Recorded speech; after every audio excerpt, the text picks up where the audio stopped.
एक ऐसा मंत्रा, ऐसी टिप जानना चाहते हैं श्रेया से कि भाई ऐसे कर लो, ये सही तरीका है, ऐसे मत करना, ऐसे तो बिल्कुल मत करना, बस इसको फॉलो कर लो, तुम्हारा भी एग्जाम क्लियर हो जाएगा। इसका एक मंत्र सबसे बड़ा है, वो कंसिस्टेंसी है, जो मेरे को खुद में नजर आई। मतलब मैंने खुद दिया था अपना 1 साल, कहीं पे भी नहीं गई, कुछ भी नहीं किया।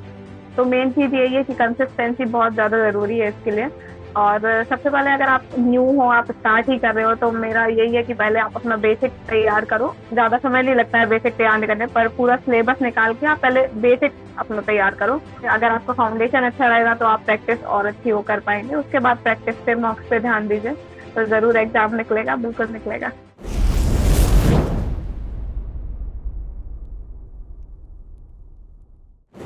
नमस्कार दोस्तों, स्वागत है आप सभी का एक बार फिर से। देखिए 2024 के एग्जाम्स जो है वो अब आने वाले हैं। हमें पता है कि आरआरबी पीओ क्लिक का नोटिफिकेशन बहुत जल्दी आएगा, और इवन 2023 के रिजल्ट भी हमने देख लिए हैं। 1 अप्रैल को बहुत सारे बच्चों के रिजल्ट भी आए हैं, और हमने सभी की सक्सेस स्टोरीज भी देखी हैं कि देखो, एज अ स्टूडेंट जो अभी प्रॉब्लम आप फेस कर रहे हो, हर टॉपर फेस करता है ना। जो आज बैंक में है, चाहे पीओ है या क्लर्क है, हर किसी ने वो सिचुएशन देखी होती है।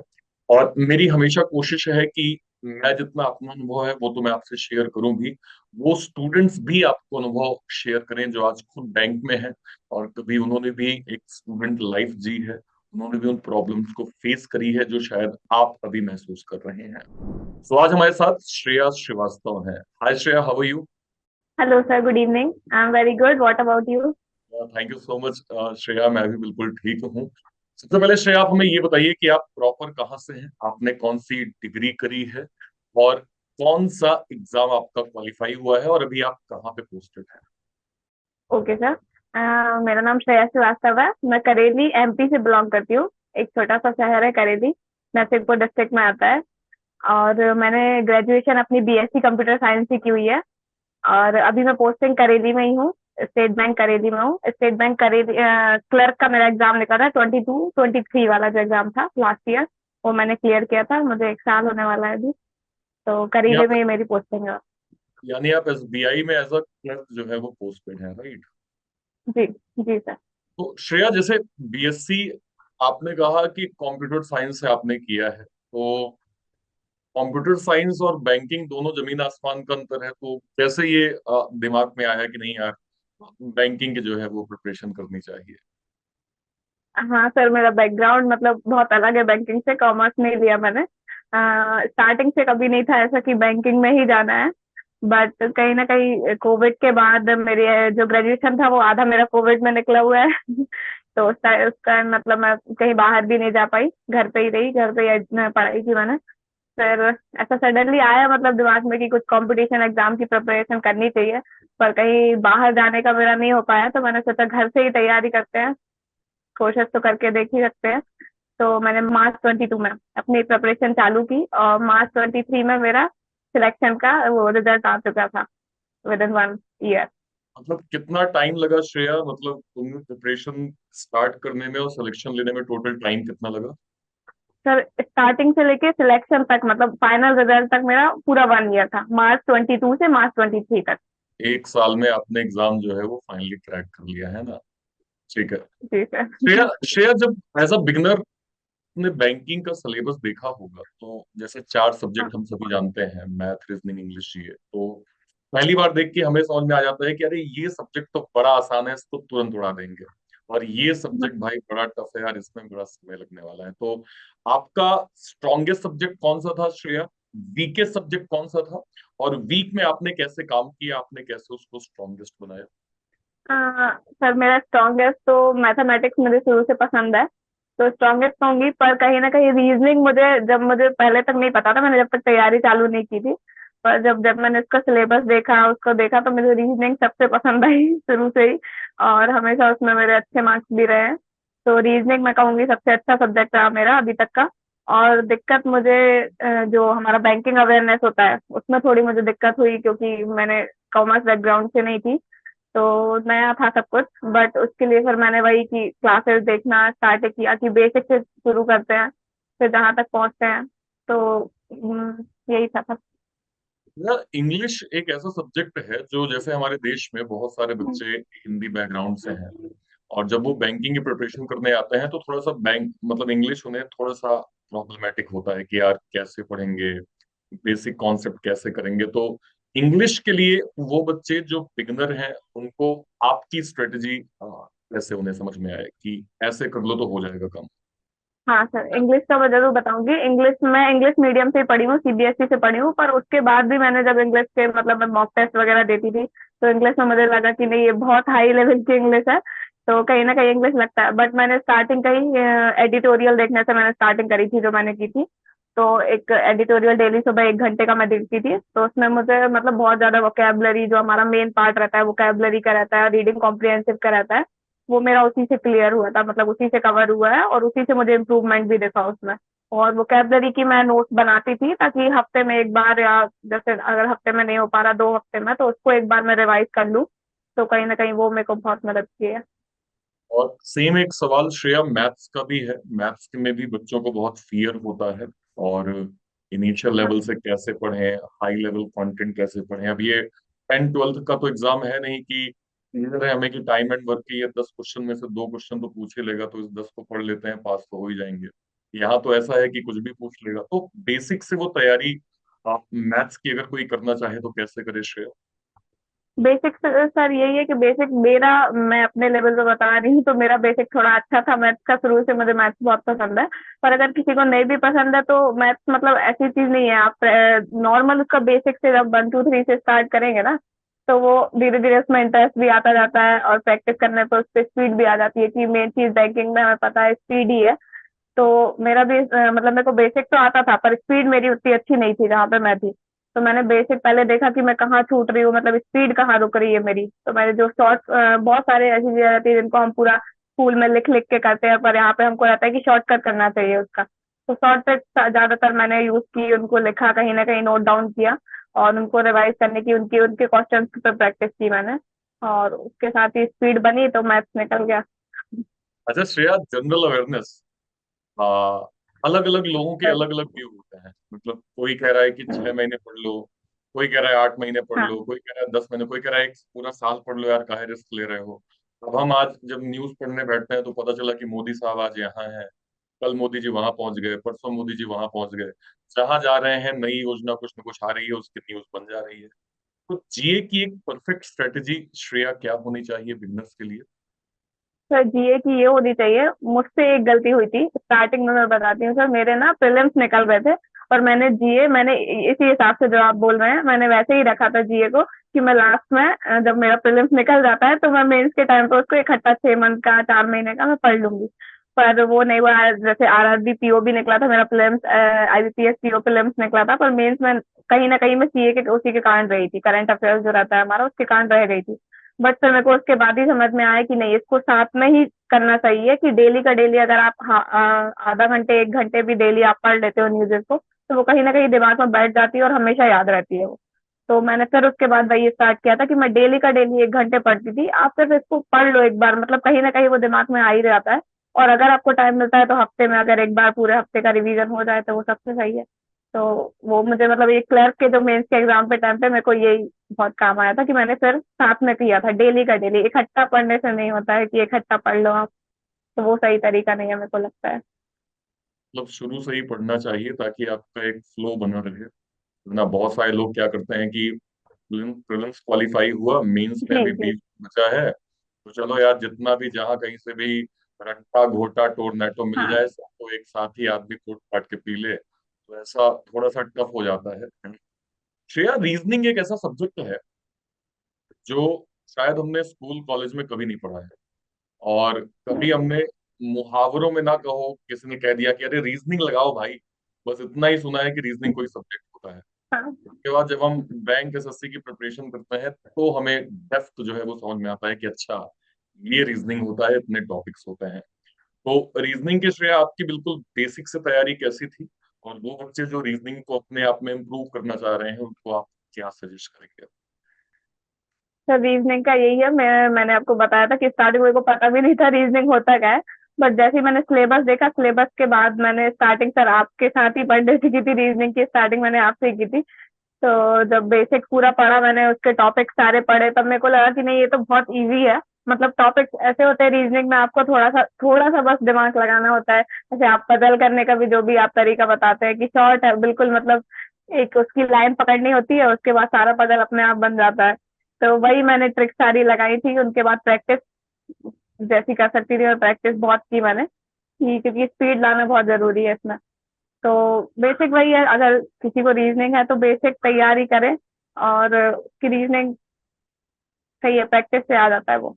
रीजनिंग ऐसी चीज है, मतलब बहुत उसमें कोई वो नहीं लगाना होता है, फॉर्मूले बहुत सारे नहीं है, बट आपको थोड़ा सा बस वो करना होता है। हाँ, मतलब कुछ तरीके आप फॉलो कर लो तो आपको उसके फायदे जो है हाँ, वो मिल बस सकते हैं। थोड़े से तरीके आपको फॉलो करना होता है बस। Right, right. Shreya, mock test कितना इम्पोर्टेंट है एक स्टूडेंट के लिए? और अगर कोई बिगनर लेवल पे एक स्टूडेंट है तो वो मॉक टेस्ट की वैल्यू कैसे पहचाने? सर मॉक टेस्ट बहुत ज्यादा जरूरी है, मतलब वो मेरे को लगता है बहुत ही ज्यादा जरूरी है, क्योंकि एग्जाम आपको लगता है कि हाँ एग्जाम में बैठ रहे हैं हम, वो सेम वही फीलिंग आती है कि हाँ एग्जाम दे रहे हैं, वो टाइम टाइम के साथ क्वेश्चंस आते हैं, कुछ इजी होते हैं, कुछ मीडियम होते हैं, टफ होते हैं, सब प्रकार के होते हैं। मेरा मानना है कि अगर आप जीरो लेवल से स्टार्ट कर रहे हो तो तुरंत आप मॉक लगाना चालू मत करो, पहले आप अपना बेसिक कंप्लीट कर लो। ज्यादा टाइम नहीं लगता, मेरे को लगता है बेसिक मैंने दो टू विद इन 2 मंथ्स मेरा बेसिक कंप्लीट हो चुका था। तो 2 महीने में बेसिक करने के बाद उसके बाद आप मॉक दीजिए, तो फिर आपको उसमें प्रोग्रेस भी दिखेगी। जो आपको नहीं समझ में आ रहा तो आपको ये रहेगा कि नहीं ये बेसिक तो पढ़ा है पर मेरे को नहीं आ रहा है, पर तो उस हिसाब से आगे चलना चाहिए। और मॉक तो जरूरी है ही, डेली एक मॉक दिया है प्रीलिम्स के टाइम पे अपना, और मेंस का मैंने हफ्ते में 3 या 4 मॉक देती थी मैं, ज्यादा भी दे देती थी। मॉक टेस्ट की भूमिका अपने आप में बहुत इंपॉर्टेंट है। एज अ टीचर हम हमेशा बहुत। बोलते हैं कि सेकंड टीचर आपका मॉक टेस्ट ही है ना? मान लीजिए रीजनिंग मैंने आपको पढ़ा दी है, लेकिन अगर आपने मॉक टेस्ट नहीं दिया है तो शायद वो स्पीड और एक्यूरेसी आपकी नहीं बन पाएगी। तो मॉक टेस्ट को हमेशा देना चाहिए। श्रेया, फेल्योर ये एक ऐसा वर्ड है जो कोई नहीं सुनना चाहता है। हर किसी को ये चाहिए कि घर से वो निकला है तो सिग्नल जो है वो ग्रीन हो, और कोई भी काम वो कर रहा है तो बस पहली बार में ही सफलता मिल जाए। पर ऐसा जरूरी नहीं है ना? जिंदगी का नियम कुछ और है। जिंदगी का नियम ये है कि अभी अगर गर्मी का महीना है तो ठंडी का महीना भी आएगा, ठंडी का महीना है तो बरसात का महीना भी आएगा। लेकिन बहुत सारे बच्चे इसको नहीं समझ पाते श्रेया। उन्हें लगता है कि देखो यार, मैंने तैयारी तो किया, एफर्ट किया, और मेरा एग्जाम नहीं क्लियर हुआ, अब मैं शायद नहीं कर सकता हूँ, मुझसे एग्जाम नहीं क्रैक होगा, मैं एग्जाम छोड़ देता हूँ, मेरे बस का नहीं है। और ये अलग अलग तरह के फेल्योर का जो एक फियर है वो बच्चों के अंदर रहता है। आई एम श्योर श्रेया, आपने भी फेल्योर देखे ही होंगे। कैसे आपने इन सिचुएशंस को टैकल किया, और जो बच्चे ऐसी सिचुएशन में हैं उनको आप क्या मैसेज करेंगे? हाँ जरूर सर, फेलियर तो हर किसी की लाइफ में होते ही है, मेरी लाइफ में भी रहे हैं। स्टार्टिंग से ही मतलब मेरे को था, जब कहीं बाहर जाना था, मैं पढ़ने के लिए बाहर नहीं गई हूँ, तो मेरे को वहीं पे लगने लगा था कि अब मैं शायद कुछ नहीं कर सकती हूँ, मतलब क्या करूंगी, अब घर पे रह रही हूँ। बट उसके बाद जब मैंने स्टार्टिंग की प्रिपरेशन और वहां से लेके सिलेक्शन तक की जर्नी, तो मेरे को लगा कि नहीं आप घर पे रहकर भी कुछ बहुत कुछ कर सकते हो। और अगर फेलियर की बात है जहाँ तक, तो जरूरी नहीं है, सही है कि पहले अटेम्प्ट में किसी को मिले, पर कोशिश करती रहनी चाहिए मुझे लगता है। और मेन चीज ये है कि आप फेल कहाँ हुए हो, वो पार्ट आपको ध्यान रखना चाहिए कि वहां पे आपने गलती हुई तो हुई कहाँ है, किस चीज से, कि कौन सा, अगर कोई सब्जेक्ट रह रहा है आपका तो कौन सा सब्जेक्ट रहा है, उस पर ज्यादा फोकस कर सकते हो आप। और ट्राई तो करना चाहिए, जब तक कर सकते हैं तब तक करना चाहिए जरूर। और बस यही है सर। मैं भी अभी और आगे ट्राई करना चाहती हूँ, और करती रहूंगी आगे। बहुत जरूरी है ना? ग्रोथ के लिए जितना हमारे पास समय मिल सकता है वो हमें करना चाहिए, क्योंकि अल्टीमेटली इससे फायदा सबसे ज्यादा हमारा ही होता है ना? तो जरूर इस चीज को करना चाहिए। श्रेया, मेंस एक ऐसा पार्ट है बैंकिंग एग्जामिनेशन का जो फ्रेशर बच्चा बहुत जल्दी नहीं समझ पाता है। जब तक उसे ठोकर ना लगे, जब तक एक दो फेल्योर ना देख ले, तब तक उसे मेंस नहीं समझ में आता। उनको, लोगों को क्या लगता है, मैं आपको मेंटेलिटी बताता हूँ। लोगों को लगता है कि उनने प्रीलिम्स क्वालिफाई कर लिया, स्पीड में क्वालिफाई कर लिया, और वैसे ही स्पीड में मैं मेंस की भी अप्रोच करूंगा और मेंस को भी क्वालिफाई कर लूंगा। जबकि हम लोग जानते हैं कि प्री और मेंस में जमीन आसमान का अंतर होता है। एक प्री जो है वो स्पीड बेस्ड होता है, और एक जो मेंस होता है वो कॉन्सेप्चुअल क्लैरिटी बेस्ड होता है। सो आपकी तैयारी मेंस की कैसी थी श्रेया, स्पेशली वो हाई लेवल क्वेश्चंस जो मैथ और रीजनिंग के पूछे जाते हैं, और उन बच्चों को आप क्या सजेस्ट करेंगे जो मेंस में बार बार जो है वो रुक जा रहे हैं? जरूर सर। मेंस मैंने भी 2 बार शुरू में मतलब प्रीलिम्स दिया, आईबीपीएस पीओ का मेंस दिया था मैंने, और आरआरबी पीओ का मेंस दिया था। दोनों मेरे मेंस रह गए थे, प्रीलिम्स निकला था तो मेरे को बड़ी खुशी हुई कि प्रीलिम्स निकल गया है तो मेंस तो निकल ही जाएगा। पर जब वो मेंस के एग्जाम्स दिए तब मेरे को समझ में आया कि नहीं, मेंस के लिए अलग प्रिपरेशन की जरूरत होती है, वो प्रीलिम्स से बहुत अलग होता है। प्रीलिम्स में तो हम स्पीड लाके वही जो आपने बोला वो निकाल सकते हैं, पर मेंस के क्वेश्चंस बहुत ट्रिकी होते हैं, मतलब उनको आप सिर्फ स्पीड से नहीं कर सकते, आपको आराम से करना होता है, उनको टाइम लेके करना होता है। तो फिर उसके बाद मैंने वही किया था कि मेंस के भी मॉक लगाए थे, और क्वेश्चंस रीजनिंग के तो मैंने सर जो आपकी क्लासेस होती थी वही की है। और मैथमेटिक्स में जो भी पढ़ती थी, टीचर्स, एक दो टीचर्स से पढ़ती थी, वो उनसे जो भी क्वेश्चन हाई लेवल के थे वो, और मेनली जो मॉक टेस्ट में जो क्वेश्चन रहते हैं, मोस्टली जो आप जितने टफ से टफ मॉक टेस्ट लगा सकते हैं उनमें जो क्वेश्चंस रहते हैं वो मैंने सारे किए थे। उसके बाद मेरा ये वाला मेंस अच्छा गया था एसबीआई क्लर्क का। तो उसमें मतलब प्रैक्टिस की जरूरत है, साथ साथ उसको मतलब कॉन्सेप्ट समझना बहुत जरूरी है। उसका क्वेश्चंस जो रहते हैं वो इतने सीधे नहीं रहते हैं कि आपको बस पढ़ा है और आपको आ जाए, उसको समझना बहुत जरूरी रहता है। तो उस टाइप के जब तक आप लेवल के क्वेश्चंस नहीं करके जाओगे अगर पहले से, तो वहां समझना तो बहुत मुश्किल है। और इसीलिए हम हमेशा कहते भी हैं कि मेंस की तैयारी आपकी एक अलग अप्रोच से होनी चाहिए। अगर आप सही पैटर्न नहीं समझेंगे तो आप मेंस को पास नहीं कर पाएंगे। और स्पेशली मैं फ्रेशर बच्चों को जरूर ये बोलता हूँ, क्योंकि उन्हें उनका दिमाग तो खुलता है लेकिन जब तक एक दो ठोकर नहीं लगती है तब तक अच्छे से दिमाग नहीं खुलता है। इसलिए बेटर है कि जी। आपको पहले से ही चीजों का आभास हो जाना चाहिए। श्रेया, क्रिटिसिज्म ये एक ऐसा वर्ड है, क्रिटिसिज्म, जो आपकी उम्र को नहीं देखता है या आपकी पोजीशन या पोस्ट को नहीं देखता है। आप 10th पास किए हैं, 12th पास किए हैं, कॉलेज में हैं, प्रिपरेशन कर रहे हैं, अरे सब कुछ छोड़ दो भाई, तुम मुख्यमंत्री हो, प्रधानमंत्री हो, राष्ट्रपति हो, क्रिटिसाइज करना, मतलब बोलने वाले लोग कभी खत्म नहीं होते हैं, राइट? लेकिन हमें ये ज्यादा तब आभास होता है श्रेया जब हम प्रिपरेशन कर रहे होते हैं। पता चला कोई रिलेटिव आए आके बोले कि अरे ये तो आपकी बिटिया 6 महीने से तैयारी कर रही, कुछ हो जा रहा नहीं है, इसकी शादी वादी करवा दो अभी, अभी बहुत हो गया इनका पढ़ना पढ़ाना, ठीक है ये 1 साल से कुछ गड़बड़ तो रहे नहीं है ना, इनका ब्याह हुआ करवा दो, 4 ठो जो है वो रोटी सेकेगी, बढ़िया घर इसका चलेगा। और बहुत सारे बच्चे ऐसी बातों को सुन के डिमोटिवेट हो जाते हैं, मतलब उन्हें लगता है कि यार इसने मुझे बोल कैसे दिया है तो, और वो उनको लगता है कि अरे अब तो मैं नहीं कर पाऊंगा, अरे यार ये तो दुनिया मुझे बोल रही है। तो ऐसी सिचुएशन हमने और आपने भी श्रेया देखी है। बहुत बिल्कुल सारे सर। बच्चे बहुत ज्यादा डिमोटिवेट हो जाते हैं क्रिटिसिज्म के कारण। ने ऐसी सिचुएशन को कैसे टैकल किया श्रेया, और वो बच्चे जो ऐसी सिचुएशन में फंस जाते हैं उनको आपका क्या मैसेज होगा? जी सर, मेरे साथ हुआ है, सेम टू सेम हुआ है जो आप बता रहे थे अभी। तो 1 साल तक मतलब पूरा 1 ईयर में मार्च से लेके जब मार्च तक घर में थी, मतलब मैं ना जान कहीं बाहर ज्यादा आ रही थी ना जा रही थी, पढ़ रही थी। तो बहुत से लोग थे, उनको लगता था कि मैं मतलब कुछ कर क्यों नहीं, या तो मैं कहीं बाहर पढ़ने जा सकती हूँ, या फिर लोकल, अगर मेरे से कुछ नहीं हो रहा है तो लोकल में ही तो कोई भी जॉब कर सकती हूँ, स्कूल में पढ़ा सकती हूँ। तो वो क्यों नहीं कर रही हूँ, बोलने वाले बहुत थे, बोला बहुत लोगों ने, पर बस नहीं सुना उनका, कि नहीं मैंने तो जो सोच लिया है वही करना है। तो यही है, उनकी बातों से डिमोटिवेट नहीं होना चाहिए, क्योंकि कहने वाले नहीं कर रहा है उसको भी बोलते हैं, जो कुछ कर रहा है उसको भी बोलते हैं। तो उनकी बातों को तो सुनना नहीं चाहिए, और नहीं सुना तो अभी आज वो खुद आके बोलते हैं मुझसे कि अच्छा अच्छा, आप 1 साल ये कर रहे थे, अच्छा कि आपने दूसरी जॉब नहीं की। तो अभी वो खुद आके मिलते हैं मुझसे तो मुझे भी अच्छा लगता है।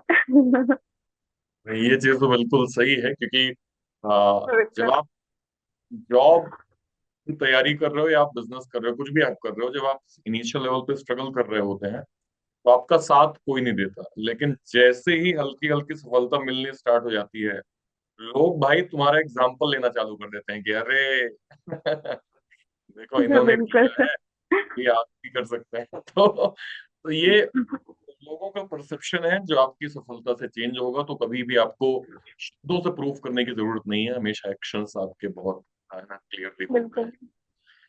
प्रिया, कितना जी।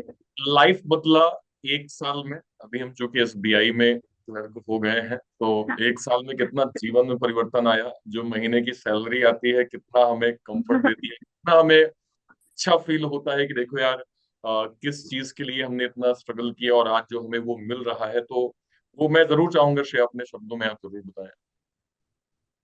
जी सर, बिल्कुल लाइफ में चेंज आया है, बहुत चेंज आया है। मतलब मैं बहुत मिडिल क्लास फैमिली से बिलोंग करती हूँ, तो मेरे यहाँ पे गवर्नमेंट जॉब में कोई भी नहीं है। मेरे जो कजन्स हैं उनमें से कोई भी नहीं है, बट मेरी लगी पहली तो सबको बहुत खुशी हुई, हमको भी बहुत खुशी हुई, मम्मी पापा भी बहुत खुश हुए। तो चेंज तो बहुत आया लाइफ स्टाइल में, हर चीज में चेंज आ जाता है। और सर जैसा आपने कहा, 25 तारीख को खुशी और हो जाती है, जब सैलरी आती है तो खुशी मिलती है। जो हमने एक महीने में काम किया, मतलब कभी कभी थक हार भी जाते हैं, ऐसा लगता है कि बहुत काम कर लिया है, वो तो काम है, ड्यूटी है हमारी, करना पड़ेगा। तो जब 25 तारीख आती है तो बहुत खुशी होती है कि हमारा एक महीने का जो काम था वो सफल हुआ। अभी जो हमने अभी जो ये कुछ तो न्यूज चल रहा था, वो 12th सेटलमेंट पता नहीं क्या क्या हुआ है, तो वो सब हमें भी मिला। जी जी बिल्कुल, इसका एरियस मिला है और सैलरी इंक्रीज हुई है। एरियस भी आया है। और ये न्यूज हवा में नहीं थी, ये सच था, है ना। और इसका डिफरेंसेस हमें सस्ता। इस महीने की सैलरी में डिफरेंस होके मिला है ना। जी जी बिल्कुल मिला है, सब कुछ मिला है सर। क्या वर्किंग होती है श्रेया एक एसबीआई क्लर्क की, और क्या उनका रूटीन होता है सुबह से शाम तक काम करने का, और किस तरह के वर्क हमें बैंक में करने होते हैं? बैंकिंग का सर, अभी तक मैंने जो एक साल में जो मैं जिन काउंटर्स पे बैठी हूँ अभी, तो जनरल बैंकिंग वाले ही काउंटर्स पे गई हूँ, मैं लोन डिपार्टमेंट में अभी नहीं पहुंची हूँ। तो जनरल बैंकिंग में यही सब रहता है हमारा, मेनली जो कैश का काम रहता है वो होता है। केवाईसी नॉर्म्स है हमारे, एफडी आरडी बनानी है हमको, और एटीएम वगैरह की इश्यूज है, जो भी नॉर्मल जनरल बैंकिंग चल रही है। और अभी जो हमारी इंटरनेट बैंकिंग पे बहुत फोकस किया जा रहा है, तो उसका कुछ टारगेट वगैरह दिए जाते हैं जिनको हमको करना करता है। कभी कभी लोग श्रेया कहते हैं कि यार, बैंकिंग में बहुत काम होता है, बहुत हेक्टिक जो है वो वर्क बैंकिंग में है ना। इसके इसके आपके क्या तर्क है श्रेया? सर इसका ये बोलूंगी, काम होता है, मैं ये नहीं बोलूंगी कि काम नहीं होता है, काम बिल्कुल होता है, काम करना पड़ता है। बट सेम टाइम मैं ये जानती हूँ कि हम अगर किसी प्राइवेट सेक्टर में जाते हैं, मतलब प्राइवेट जॉब करते हैं कोई भी, तो वहां पे भी काम तो करना होता है ना। कहीं भी अगर आपको कोई पैसा दे रहा है तो आपको काम तो करना पड़ेगा। यहाँ पे आपकी सिक्योरिटी है, लाइफ की, जॉब की, हर चीज की सिक्योरिटी होती है आपकी। तो उस हिसाब से देख के चले तो हमें वो काम का प्रेशर थोड़ा कम लगता है, और उसी हिसाब से करना चाहिए काम। और कर लेती हूँ, काम होता है यहाँ पे ज्यादा, पर मैं कर लेती हूँ। नहीं, इसका सबसे बढ़िया आंसर बिल्कुल सही है कि भाई देखो, काम तो आपको हर जगह करना है ना। और हर जगह करना। अगर आप एक बार काम से फैमिलियर हो जाएंगे तो कितना भी हेक्टिक काम हो आप उसको आराम से कर पाएंगे। और अगर काम आपके लिए आपके अकॉर्डिंग है नहीं, तो चाहे आपको 2 मिनट का भी काम दे जाए वो भी आपको बड़ा भारी लगेगा, है ना। तो चीजें जो है वो, बिल्कुल बिल्कुल। बैंक एक बहुत रेपुटेड होता है और बहुत मजेदार वर्किंग होती है, और एक करियर बहुत सिक्योर और स्टेबल, जैसा कि श्रेया ने कहा। तो ये चीजें जो है वो हमें मिलती हैं, राइट, ठीक है।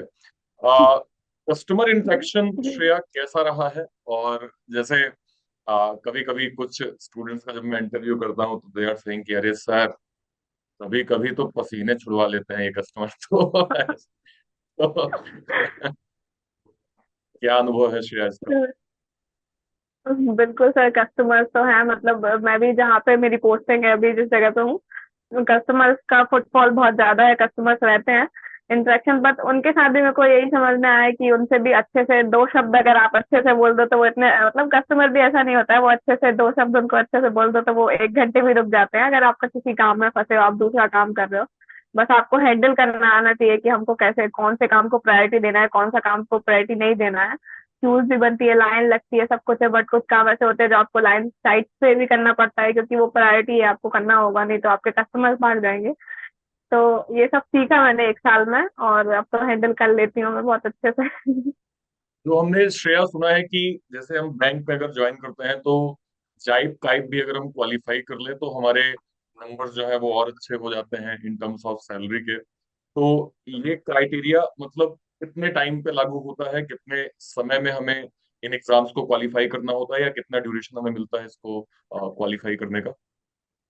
सर इसको आप ज्वाइन करने के आई थिंक जस्ट बात कर सकते हो, जो लास्ट मेरा अक्टूबर में था जेब का, तो वो मैं फॉर्म फिल नहीं कर पाई थी। अभी मई वाला मैंने फॉर्म फिल किया है, जून में जिसका एग्जाम होना है। तो आप ज्वाइन करने के 10 बाद दे सकते हो। तो उसका सिस्टम ये है कि जेब अगर आप जीआई जो जीआईबी होता है उसको आप क्लियर करते हो तो आपको एक इंक्रीमेंट लगता है, और जब आप सीआईबी कर लेते हो क्लियर तो आपको 2+ इंक्रीमेंट्स लग जाते हैं। मतलब ओवरऑल आपको 3 इंक्रीमेंट्स लग जाते हैं, जो आपको 3 साल बाद लगते हैं, वो 3 इंक्रीमेंट्स आपको ऐसे ही लग जाते हैं। तो बहुत अच्छी चीज है, मैंने भी फॉर्म फिल किया है, पढ़ाई कर रही हूँ मैं। तो श्रेया की बात को जिसको बहुत अच्छे से ना समझ में आया, तो मैं बस इतना बता दूं कि जाइब काइब क्लियर करने के बाद अच्छा खासा पैसा बढ़ जाता है। ठीक है। तो बिल्कुल। जो चीज हमें 3 साल बाद मिलनी है वो इस एग्जाम के थ्रू हम पहले ही यस। जो है वो अचीव कर लेते हैं।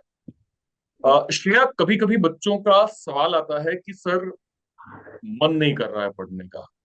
उनसे पूछो कि क्यों मन नहीं कर रहा है, तो कह रहे हैं कि नहीं नहीं बस सर पता नहीं क्यों लेकिन मन नहीं कर रहा है। और डीमोटिवेशन आ गया है, और हम चाहते हैं कि कुछ मोटिवेशन मिले ताकि वापस से स्टडी हम कंटिन्यू करें।